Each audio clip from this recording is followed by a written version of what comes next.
लाखों के हिसाब से पाकिस्तानी अमेरिका में रहाइश पजीर हैं जो अच्छी जिंदगी गुजारने के लिए पाकिस्तान से कोच करके इस मुल्क में आबाद हुए हैं।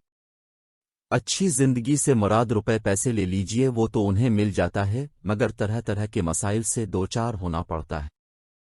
अमेरिका के जिस घर में ठहरी हुई थी वहां पर एक मुलाजमा जो कि पाकिस्तानी थी, इसने रू रू कर अपनी दास्तान सुनाई कि कैसे अमेरिका में बेहतर रोजगार के लिए अपने शौहर के साथ आई थी। हर दुख और सुख में इसका साथ दिया, इतनी मेहनत की कि दोनों ने मिलकर खाने पीने की अशिया का स्टोर खोल लिया।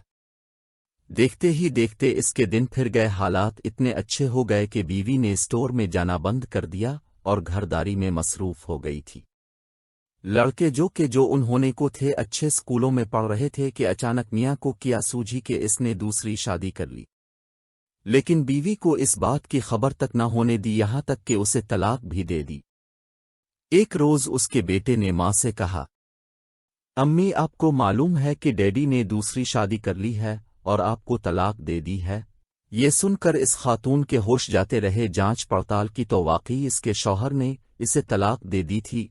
जब शौहर से इसने एहतजाज किया तो उसने इसे घर से निकाल दिया था और वो बेचारी दरबदर पाकिस्तानियों के घरों में जाकर पार्ट टाइम खाने बनाने लगी थी। इस खातून को मैंने अपनी मेज़बान के घर में देखा तो वो शक्ल व सूरत से बिल्कुल भी मुलाजमा दिखाई नहीं दे रही थी, इतनी मुहज्जिब के जी नहीं चाहता था कि इससे कोई काम लिया जाए।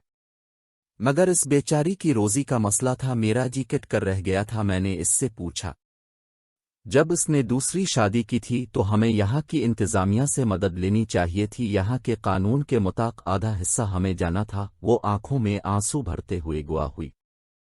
इस शख्स ने इतनी मोहलत ही नहीं दी कि मैं यहाँ की इंतजामिया को बता सकती। बेयारो मददगार बच्चों समेत अलग पाकिस्तानी घर में पनाह लेने पर मजबूर हूँ। मुझे तो निकाल दिया था मगर बच्चों को भी अपने पास नहीं रहने दिया है, उनको भी मेरे हमरा घर से बाहर निकाल दिया है। बच्चे बेचारे इस काबिल नहीं कि कुछ कमा सके। मैं मेहनत मजदूरी करके उनको पढ़ा रही हूं। जो ही किसी काबिल हो जाते हैं तो अपने शौहर पर मुकदमा दायर करके अपना हिस्सा लूंगी। मेरे मालिक बहुत अच्छे हैं, वो मेरा साथ देने के लिए तैयार हैं। दरअसल उनके दो छोटे बच्चे हैं जिनकी मैं उनकी गैर मौजूदगी में देखभाल करती हूं। वो दोनों मुलाजमत करते, उन्होंने मुझसे वादा किया हुआ है कि मेरा हक दलवा कर रहेंगे। ठीक है, हक तो मिल जाएगा मगर शौहर तो हाथों से निकल गया है। वाकई तुम ठीक कहती हो, मगर ऐसे शौहर के पास रहने से अलहदगी ही अच्छी है। दुख सुख में तुमने साथ दिया और जब अच्छे दिन आए वो खुशहाल हुआ तो तुमने नजरें फेर लें। ऐसे लोगों को जरूर सजा मिलनी चाहिए।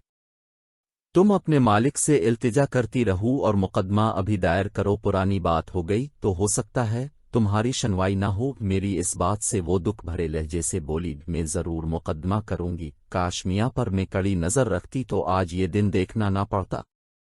जब स्टोर अच्छा खासा चल पड़ा तो एक अमरीकी औरत ने मेरे मियां से इल्तिजा करके नौकरी हासिल कर ली थी और सारा वक्त वो शौहर के साथ काम करने लगी थे। न जाने चुपके से उन्होंने शादी रिचली के मुझे कानों कान खबर तक न हुई। आज मैं अपने बारे नसीब को रो रही हूँ। वापस वतन किस मुंह से जाऊं, वहां मेरी कितनी बेइज्जती होगी। इसकी दुख भरी बातों से मेरा जी कट कर रह गया था। वो औरत मजलूम विमजबूर थी, न जाने ऐसी कितनी औरतें मजलूम होंगी। इस तरह की मजे और मालूमात से भरी वीडियोस देखने के लिए हमारा इखलाकी सबक टीवी सब्सक्राइब करें और घंटी का बटन दबाना मत भूलें ताकि हमारी नई आने वाली सबक आमोज वीडियोस आपको बआसानी मिल सकें।